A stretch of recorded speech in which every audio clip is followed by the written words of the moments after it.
네, 안녕하십니까. 저희 채널을 만들게 된 계기는 프랜차이즈업 자체가 우리 국가에 미치는 영향이 지금 한 130조 원이 되고 굉장히 큰 시장임에도 불구하고 상당히 오해가 또 있고, 본사가 올바르게 사업을 하고 또 가맹점주들은 자기의 생활을 영위하기 위해서 실패하지 하면 안 되니까 그런 부분을 정확한 정보를 좀 드리고 운운하기 위해서 이 채널을 만들기도 했습니다. 또 더불어 일반적인 상식적인 내용들을 좀 알려주려고 이 채널을 만들게 됐습니다. 우리가 항상 연말이 되면 프랜차이즈 업계는 사건 사고가 많습니다.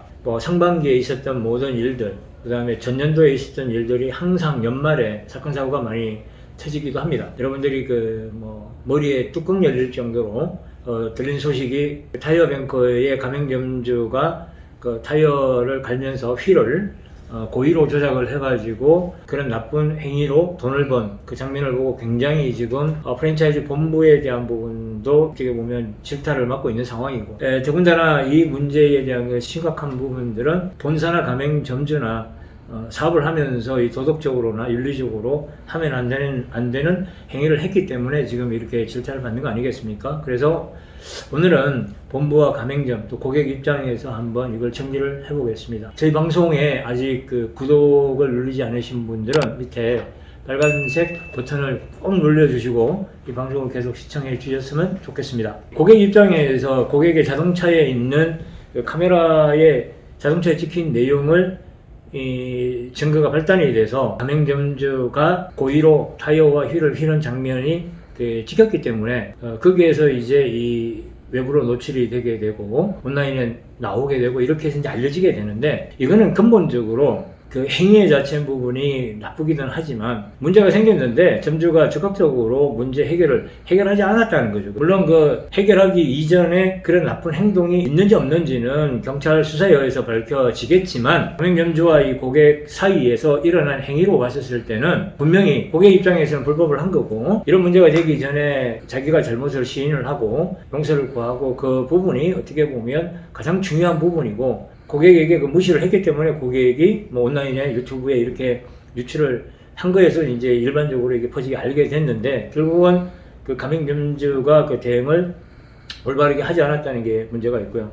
또 그런 내용들이 본사가 인지하고 있었다면 본사는 어떻게 됐든 간에 가맹점주를 매뉴얼상으로 또 어떤 클레임을 대응을 할 수 있는 그런 부분에 지도가 있어야 되는데 그런 부분도 미흡했던 것 같고, 현재 본사의 태도는 가맹점주의 나쁜 행동, 가맹점주가 잘못했다는 그런 어떤 형태로 좀 정리를 하려고 하는 그 부분에 우리가 강구를 하고 있는 거잖아요. 그렇죠? 그래서 본부의 어떤 행동, 처리 이 부분이 좀 잘못된 것 같다. 이 클레임을 살다 보면 개인 간에 또 그다음에 사업을 하면서 누수이 발생이 되는 거지만 그 클레임을 해결하는 데 있어가지고 우리가 적극적으로 해결하지 않고 방관했을 때 이런 문제가 생긴다는 거 여러분 꼭 한번 생각을 해볼 필요가 있을 것 같고요. 이 고객들은 본사와 가맹점주는 동일하다 이렇게 인지를 하고 있는 거고, 그 다음에 본사 입장은 나는 본사는 몰랐다, 가맹점주가 단독으로 벌인 행위다 이렇게 주장을 하고 있는 그런 상황인데, 우리가 일반적으로 알고 있는 형태로서는 타이어뱅크 자체는 본사와 가맹점은 일심동체니까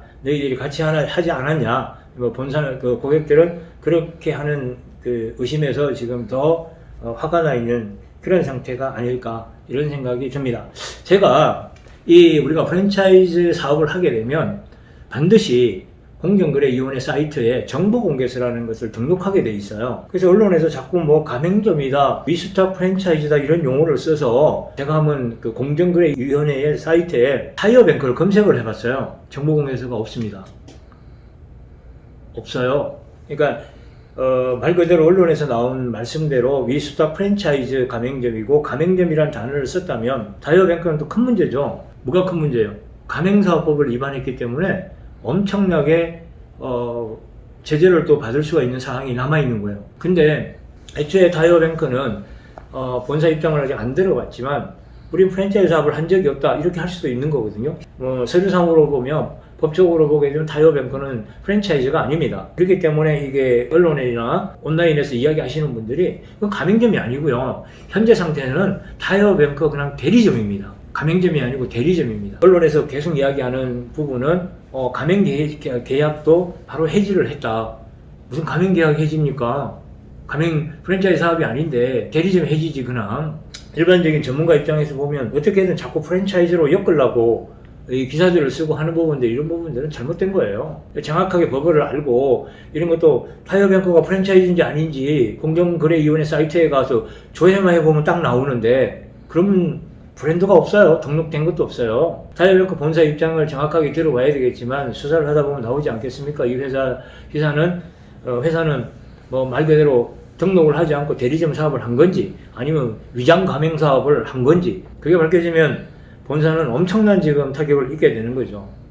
또 이제 여기서 문제가 되는 게 뭐냐면, 현재 그 타이어뱅크 광주점이 모든 땅이나 뭐 건물이나 다 본사 거고 미스타 프랜차이즈 계약을 했다고 주장을 계속해서 언론상에 나오는 거 보면 하고 있는데, 일단 건물을 불법이라는 거는 상당히, 그거는 8년 동안 불법으로 사업을 했다는 것은 잘못된 거죠. 그거는 재탄을 받아야만 당연한 일인데, 그 땅이 타이어뱅크 본사고 건물을 정상적으로 합법적으로 져서 현재 운영하시는 분한테 위탁으로 줬다면 위탁 대리점이죠. 그게 정확한 용어가 그런 건데, 자꾸 우리는 가맹사업법 2조 1항에 보면 가맹사업자라는 것은 말 그대로 본부가 가맹점에 상호상표 표식을 주는 본부에 가맹을 하고 거기에 대한 대가 로열티를 지불하는 그런 관계를 가맹점 사업이라 하고, 운영해서 받는 영업을 하는 사람들을 가맹점 사업자라고 이야기를 하는 겁니다.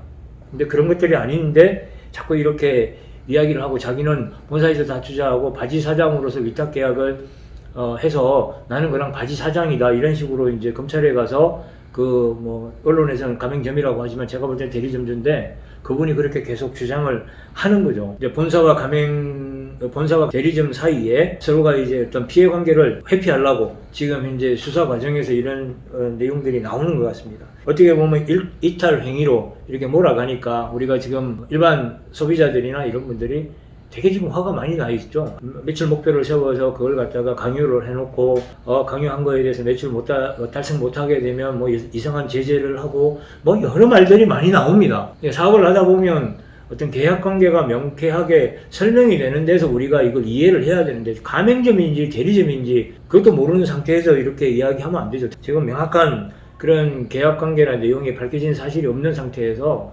프랜차이즈 형태로 자꾸 이게 보도가 되고, 타이어뱅크가 말 그대로 그런 식으로 흘린다는 것은 좀 이치가 맞지 않고요. 한 가지 의문이 드는 거는, 타이어뱅크 본사가 매출액이 한 4,600억 되는 것 같아요. 전년도에 보면. 그런 회사가 이렇게 나오는 것처럼 우리나라에 뭐 어떤 그런 유통 채널을 가지고 있는 회사가 4,600억, 5,000억에 가까운 사업을 하는 그런 회사가 이렇게 허술하게 할 것 같지는 않고, 근데 만약에 그렇게 허술했다 그러면 굉장히 심각한 문제에 봉착한 회사라고도 인지할 수 있을 것 같아요. 점점 우리가 생각해야 되는 부분은 타이어뱅크 문제뿐만 아니라 이제 타이어 관계에 되는 전반적인 업체들의 모든 도덕성과 신뢰성이 이제 깨졌다고 보면 되죠. 첫 번째로 우리가 생각해 볼 문제는, 이런 사건들이 터졌을 때 소비자들의 적극적인 어떻게 보면 제보가 필요한 거죠. 그렇죠? 방송을 들으시는 분들도 적극적으로 그런 일들이 있다면 적극적인 제보를 해서 이런 부분들이 투명하게 해결될 수 있게끔 소비자들이 어떻게 보면 나서야 되고요. 예를 들어서 여러분 잘 알잖아요. 미국 같은 데 스타벅스에서 커피를 이렇게 먹다가 홀더를 안 껴서 뜨거웠고 피부에 2도 화상, 3도 화상을 입었어. 이거 단체 소송을 해서 500억 소송이 나오고 그런 것들이 있잖아요. 우리나라는 아직 뭐 가습기, 뭐 BMW 사건이 일어나서 소비자들이 일어나서 소송을 벌이는 그런 거 없잖아요. 그렇죠? 내년부터 그렇게 되기 때문에 뭐 타이어들이 뭐 어떤 브랜드와 상관없이 이런 것들을 피해를 봤다 그러면 이제 소비자들이 모여서 이제 단체 소송을 하는 그런 법안들이 내년에 만들어진다고 한다는데, 한번 기대를 한번 해보시고, 그리고 가장 중요한 거는 이런 것들이 진짜 있었는지, 뭐 매출을 강요를 하고 뭐 타이어 빵꾸 내는 방법, 기술 휘는 방법도 뭐 가르쳐 줬다고 뭐 유튜브 내용도 나오고 하는데, 우리가 전부 다 설마 그러잖아요. 그래서 그런 일이 있는지 없는지 종사하는 직원들이, 또 퇴사한 직원들이 명쾌하게 그런 부분들도 제보를 해주셔서 그런 부분들을 바뀔 수 있어야 될 것 같아요. 본사가 떳떳하다면, 자, 우리 직원들이나 퇴사한 직원들이 그런 일이 있었는지 한번 모든 방송 언론에 다 제보하십시오. 이런 정도가 되어야 이 문제가 해결되지 않겠습니까? 그쵸? 뭐 이제 세 번째는 경찰과 뭐 추가적으로 검찰이 또 조사를 하겠지만 수사를 통해 가지고 그런 것들이 또 명백하게 밝혀지면 될 것 같은데, 그동안 뭐 1년이 될지 기간이 오랫동안 가게 되면 또 기업은 기업대로 그 타격을 입어서 또 쓰러질 가능성도 있고, 그렇기 때문에 계속해서 그 점주라는 부분, 그 대리점주라는 부분, 그 부분도 빨리 어떤 그 재화부를 확실하게 그 판결을 받아야 되겠죠. 이런 부분이 이제 한 세 번째 정도의 어떤 우리가 진행이 돼야 될 것 같고, 네 번째 같은 경우는 참 중요한데, 우리가 모든 외국에 같은데 이런데 그 TV를 보면 회사가 나쁜 짓을 하거나 문제가 생기면 일단 어떻게 문제가 됐든 간에 문제가 터진 거지 않습니까? 그렇죠? 자기 브랜드를 걸고 사업을 하고 대리점주도 하고 있기 때문에 가장 선행되는 조치는 그 타이어 변경 경영자들이 진솔하게 언론이나 이런 나와서 진솔하게 사과를 하고, 그런 부분이 없었던 게 참 아쉽다. 그런 게 있었으면 이 정도 화가 나겠냐 말이야. 그런 부분들이 우리가 참 사업을 하면서 이렇게 대처 못하는 부분 중에 하나인 것 같다. 어떻게 보면 우리나라 같은 경우는 사법체계는 1심, 2심, 3심제예요. 그렇죠? 언론은 뭡니까? 단심제잖아요. 단심제. 일단 정상적인 회사로 본다고 그러면 현재 대리점 상태에 무슨 즉시 가맹계약 해지가 어디 있습니까?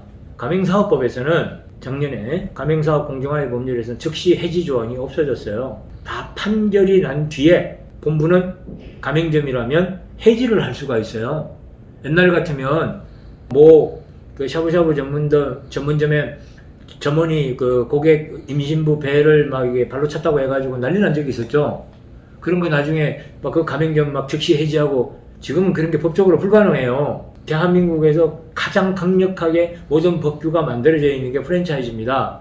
자꾸 그 대리점 사업을 하시는 분들이 대리점을 하고 있는 것을 프랜차이즈식으로 기사를 쓰지도 마세요, 제발. 그렇게 쓰지도 말고 프랜차이즈 기자님들도 프랜차이즈 공부를 하고 기사를 좀 쓰시라고. 이거 타이어뱅크는 현재 법적으로 보게 되면 대리점 사업자예요.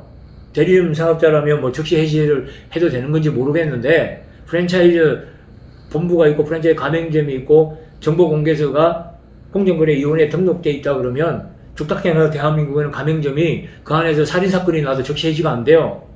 그 점주가 법적으로 최종 판결을 받고 난 이후에 해지가 가능한 거예요. 제발 이걸 좋은 방향, 좋은 쪽으로 이렇게 해서 프랜차이즈 사업에 대한 부분을 어떻게 보면 육성하고 이렇게 해야 단계 아닙니까? 지금 우리 코로나 때문에 얼마나 어려워요. 개인들이 죽닥해놔도 어떻게 뭐 사업을 비빌 언덕이 있어야 장사를 해먹지? 비빌 언덕이 있어야 장사를 해먹는데 언덕도 없고 아무것도 없는데 자기 혼자서 부대찌개집 혼자 하고 있는데 그거 잘 어떻게 극복할 거야? 그런 기술이나 노하우나 메뉴 개발이라든지 마케팅이라든지 가르쳐주는 누가 옆에 친구가 있어야 살아날똥말똥한데, 그 친구가 프랜차이즈 본사 아닙니까? 그 본사들이 물론 나쁜 친구들이 있다고 계속 이야기는 하지만 자꾸 나쁜 놈만 이야기하냐고. 좋은 본사들이 너무 많은데. 이 사업 자체는 이 타이어뱅크에서 일어난 이 문제는 어떻게 보면 총체적인 여러 문제다. 결론적으로 보게 되면 그 타이어뱅크 대리점주가 어떻게 보면 나쁜 행동을 한 거고, 일말에 책임을 져야 되는 본사는 점주의 어떤 이탈 행위로 치부하는데, 거기에서 지금 우리가 광분을 하고 있는 건데, 이 부분은 고객 입장에서 타이어를 간 고객 입장에서 대리점주나 본사가 해결하려고 노력을 했어야 하는 사건이 아닌가, 이렇게 봅니다.